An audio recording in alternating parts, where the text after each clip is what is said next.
Good morning. मैं अनुपमा लाभे आपके सामने फिर से प्रस्तुत हूँ आपका सब्जेक्ट लेके कंपनी संनियम। जैसे हमने पिछले लेक्चर में देखा हुआ था अंशधारी और सदस्यों के बीच में अंतर, आज हम लोग देखने वाले हैं कि एक कंपनी में किस प्रकार से सदस्यता प्राप्त की जा सकती है या एक व्यक्ति कंपनी का सदस्य कैसे बन सकता है। तो चलिए देखते हैं इसके विभिन्न तरीके जिस तरह से एक व्यक्ति सदस्य हो सकता है। पहला है पार्षद सीमा नियम पर अभिदान द्वारा। पार्षद सीमा नियम जो कि एक कंपनी का महत्वपूर्ण डॉक्यूमेंट रहता है, उसमें जो व्यक्ति अपने हस्ताक्षर देता है यानी उसे कहा जाता है अभिदान द्वारा। पार्षद सीमा नियम में जो व्यक्ति अपने हस्ताक्षर देते हैं उन्हें अपने आप कंपनी का सदस्य कंपनी के समामेलन के बाद माना जाता है। कंपनी जब तक के समामेलित नहीं होती है तब तक के वो सदस्य नहीं माना जाता, इसलिए क्योंकि अभी तक के कंपनी का इनकॉर्पोरेशन नहीं हुआ है। जब कंपनी का अपना खुद का अस्तित्व ही नहीं है तो अपने सदस्य भी नहीं बना सकती। इसीलिए ये जो व्यक्ति जिन्होंने पार्षद सीमा नियम पे अपना अभिदान दिया हुआ है, वो जब कंपनी इनकॉर्पोरेट हो जाती है तो अपने आप कंपनी के मेंबर्स या सदस्य जो हम बोलते हैं वो बन जाते हैं। दूसरा है योग्यतांश प्राप्त करने हेतु सहमति द्वारा। योग्यतांश आप जानते हो कि एक निदेशक जैसे कि एक डायरेक्टर, इनके लिए जरूरी होता है योग्यता अंशों को प्राप्त करना। जब वो इस तरह से योग्यता अंश प्राप्त करने के लिए अपनी सहमति देते हैं, देखिए जब आप रजिस्ट्रार के पास कंपनी के इनकॉर्पोरेशन के लिए विभिन्न प्रपत्र फाइल करते हो तो उसमें रहता है डायरेक्टर्स की सहमति, और उस सहमति में उन्हें देना जरूरी रहता है कि उन्होंने योग्यतांश प्राप्त करने के लिए भी अपनी सहमति प्रदान की हुई है। लेकिन ये सदस्यों में यानी जो पार्षद सीमा नियम पर अभिदान रहता है उसमें और ये योग्यतांश प्राप्त करने हेतु सहमति देना, इसमें एक अंतर है। व्यक्ति जब अपना अभिदान प्रदान करता है तो अपने आप कंपनी का सदस्य बन जाता है, लेकिन एक योग्यतांश प्राप्त करने के लिए सहमति देने वाला व्यक्ति जब तक के उसके लिए पैसे नहीं देता है तब तक के वो कंपनी का सदस्य नहीं बना जाता है। हाँ, लेकिन उसकी जिम्मेदारी सदस्य की तरह बनी रहती है। समझ में आया है? ये व्यक्ति जैसे कंपनी इनकॉर्पोरेट हो जाती है कंपनी का सदस्य अपने आप बन जाता है, लेकिन ये जिन्होंने ये योग्यतांश प्राप्त करने हेतु सहमति दी है वो जब तक के कंपनी को पैसे नहीं देते हैं तब तक के कंपनी का सदस्य माने नहीं जाते हैं। दूसरा है आवेदन तथा आवंटन द्वारा। एक व्यक्ति जब कंपनी ने जब प्रॉस्पेक्टस इश्यू किया हुआ है, प्रविरण इश्यू किया है, उसको देख के जब कंपनी की तरफ आवेदन देता है और कंपनी उसे उतने शेयर्स आवंटित कर देती है तब वो कंपनी का अपने आप सदस्य बन जाता है। जनरली एक कंपनी का सदस्य बनने के लिए यही एक तरीका रहता है कि कंपनी शेयर्स अलॉटमेंट के लिए एप्लीकेशंस मंगवाती है। जो व्यक्ति एप्लीकेशंस देता है और कंपनी के अधिनियमों के अनुसार जब उसे वो शेयर्स आवंटित किए जाते हैं और कंपनी के रजिस्टर में उसका नाम जो है वो लिखा जाता है तब वो व्यक्ति कंपनी का सदस्य माना जाता है। फिर दूसरा है अंशों के हस्तांतरण द्वारा। हस्तांतरण का मतलब ये होता है कि जैसे मैंने किसी को अपने शेयर्स जो है वो उसके नाम पे हस्तांतरित कर दिए हैं। हस्तांतरित करते हैं तो पैसे के लिए भी किए जा सकते हैं या पैसे के लिए ही ज़्यादातर किए जाते हैं, बराबर है। तो जब मैं अपने शेयर्स किसी और व्यक्ति को हस्तांतरित करती हूँ या बेचती हूँ और उस व्यक्ति का नाम कंपनी के रजिस्टर में, मेंबर के रजिस्टर में लिखा जाता है तब वो व्यक्ति कंपनी का सदस्य बन जाता है। फिर है अंशों के संचारण या पारेषण द्वारा। अंशों के संचारण या पारेषण द्वारा का मतलब होता है जब एक व्यक्ति अपने मृत्यु के पश्चात किसके पास उसके शेयर्स जाएंगे, यानी उसे अपना नॉमिनी जब बना देती है और उसकी मृत्यु के पश्चात उस व्यक्ति को वो शेयर्स जब मिल जाते हैं तब वो व्यक्ति कंपनी का सदस्य बन जाता है।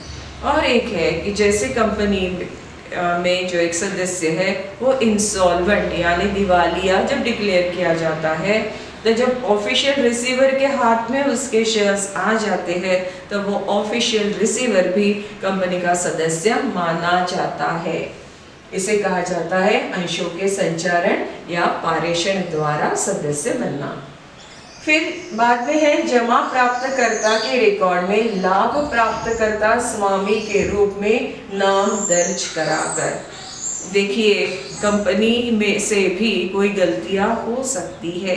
अगर किसी व्यक्ति का गलती से नाम कंपनी के रजिस्टर में आ गया है और उसे लाभ प्राप्तकर्ता स्वामी यानी जिसे बेनिफिशियरी कहा जाता है, ऐसे व्यक्ति को कंपनी का सदस्य जो है वो समझा जाता है। ठीक है, तो ऐसे विभिन्न प्रकार है जिसके वजह से एक व्यक्ति जो है कंपनी की सदस्यता प्राप्त कर सकता है। ठीक है, कौन से देखे फिर हमने देखा पार्षद सीमानियों पर अभिधान प्रदान करके या अभिधान द्वारा पार्षद सीमानियम जो कि कंपनी का एक महत्वपूर्ण प्रपत्र है, उसके ऊपर मैं अगर अपने हस्ताक्षर देती हूँ, आप जानते हो कि एक कंपनी के निर्माण में एक अगर निजी कंपनी है तो 2 व्यक्तियों के हस्ताक्षर होना जरूरी है। अगर एक सार्वजनिक कंपनी है तो 7 व्यक्तियों का वहाँ पे हस्ताक्षर होना जरूरी है। जब ये 2 व्यक्ति या 7 व्यक्ति अपने हस्ताक्षर वो पार्षद सीमानियम पर कर देते हैं तो उन्हें अपने आप कंपनी की सदस्यता जो है वो प्राप्त हो जाती है। ठीक है, और अंश योग्यतांश मैंने बताया, योग्यतांश किसके लिए जरूरी होते हैं? एक निदेशक के लिए जरूरी होते हैं। जब वो निदेशक योग्यतांश लेने का यानी सहमति प्रदान करता है और जब वो योग्यतांश प्राप्त कर लेता है तब उसे क्या कहा जाता है? कंपनी का सदस्य। तो आप जानते हो कि कंपनी का सदस्य ही कंपनी का निदेशक यानी डायरेक्टर हो सकता है, अन्य व्यक्ति कंपनी का डायरेक्टर नहीं बन सकता। तो अभी हम लोग देखते हैं कि सदस्यों के अधिकार क्या है, क्यों मुझे कंपनी का सदस्य बनना है, उसके लिए मुझे कुछ अधिकार भी प्राप्त होने चाहिए। बराबर है, हम लोग कुछ भी जब करते हैं तो उसमें हम लोग पहले ये जान लेना चाहते हैं कि हमारे अधिकार क्या होंगे। ठीक है, तो हम लोग भी देखते हैं कि सदस्यों के क्या अधिकार होंगे। पहला है व्यक्तिगत अधिकार और दूसरा होता है सामूहिक अधिकार। आज के लेक्चर में हम लोग सिर्फ पढ़ने जा रहे हैं व्यक्तिगत अधिकार। तो व्यक्तिगत अधिकार ये होते हैं कि जैसे मैं एक व्यक्ति हूँ और मैंने कंपनी के अंश को खरीदा हुआ है। जब मैं कंपनी के अंश खरीदती हूँ तो मेरे लिए जरूरी होता है कि उसका कोई एविडेंस, उसका कोई प्रमाण पत्र मेरे पास होना चाहिए। बराबर है, तो मेरा एक अधिकार बन जाता है प्रमाण पत्र। कौन से? यानी शेयर सर्टिफिकेट या स्टॉक सर्टिफिकेट प्राप्त करने का अधिकार, वो भी समय यानी जिसे हम लोग कहते हैं कि प्रॉपर समय में विद इन रीजनेबल टाइम मुझे क्या मिलना चाहिए? अंश प्रमाण पत्र या स्टॉक का सर्टिफिकेट जो है वो मुझे मिलने का अधिकार है जब मैं कंपनी की सदस्य बन जाती हूँ। दूसरा है अंतर नियमों के प्रतिबंधों के अधीन अंशों का हस्तांतरण करना। जब मैं चाहूँ मेरे पास मेरे शेयर्स रह सकते हैं, अगर मैं चाहूँ कि मैं उसे किसी को हस्तांतरित कर दूँ तो वो भी अधिकार मुझे मिलना चाहिए। हाँ, अधिकार मिलना जरूरी चाहिए, लेकिन किसके अधीन होकर रहना चाहिए? वो अंतर नियमों में इसके लिए कुछ प्रावधान बनाए हैं कि आप अपने अंशों का हस्तांतरण किस प्रकार से कर सकते हो। उस प्रकार से यदि मैं करती हूँ तो मुझसे ये अधिकार कोई नहीं छीन सकता कि मैं मेरे अंश किसी और व्यक्ति को हस्तांतरित करूँ। दूसरा होता है सभाओं की सूचना प्राप्त करना।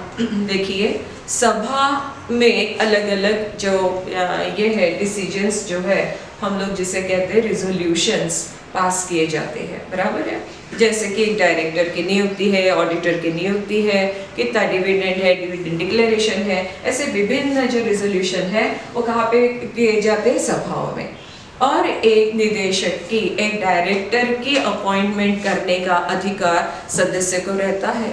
तो हर सदस्य का ये अधिकार होता है कि उसे कोई भी सभा जो शेयर होल्डर्स के लिए ली जाती है उसकी सूचना प्राप्त होनी चाहिए, यानी नोटिस ऑफ जनरल मीटिंग या तो एक्स्ट्राऑर्डिनरी जनरल मीटिंग या तो उनसे रिलेटेड कोई मीटिंग ली जा रही है तो ऐसे सभाओं की सूचना का प्राप्त करने का अधिकार दिया जाता है हर एक सदस्य को। ठीक है, फिर है न्यायालय में निषेधाज्ञा प्राप्त करना।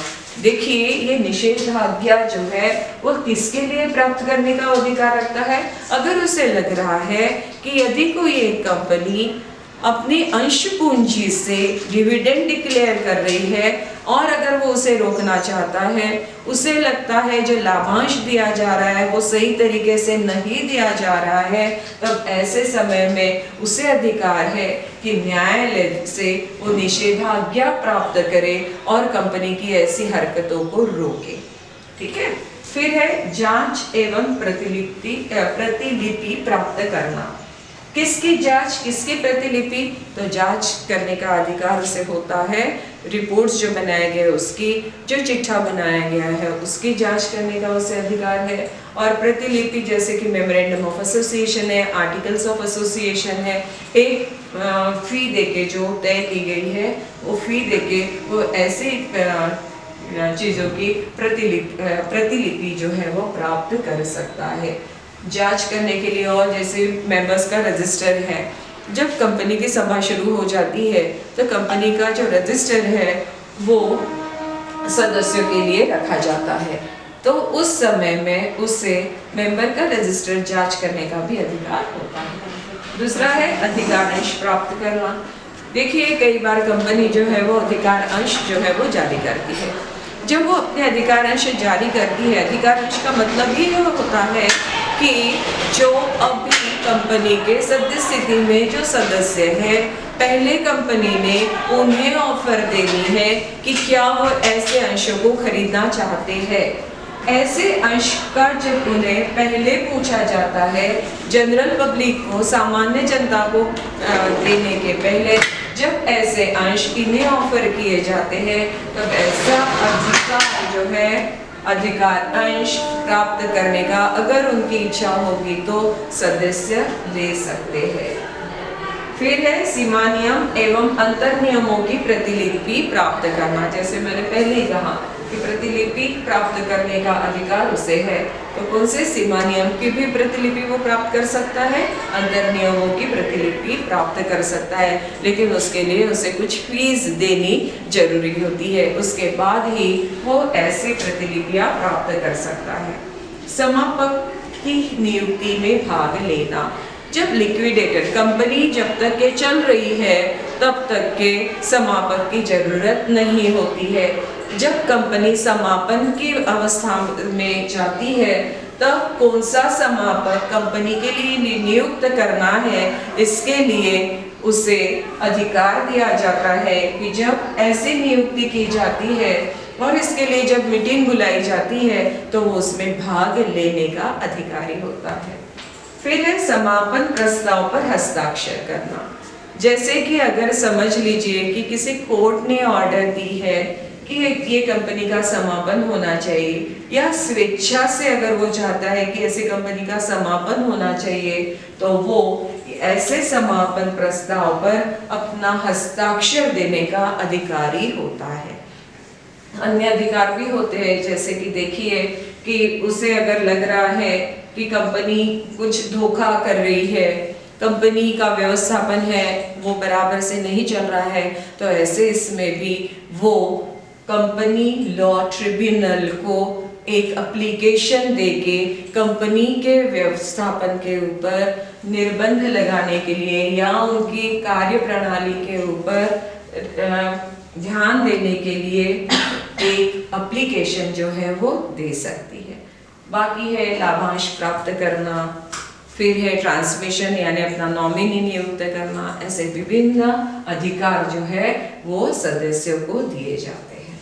तो ये रहे सदस्यों के अधिकार। ठीक है, चलो बाकी का हम लोग देखेंगे नेक्स्ट वीडियो में। Thank you.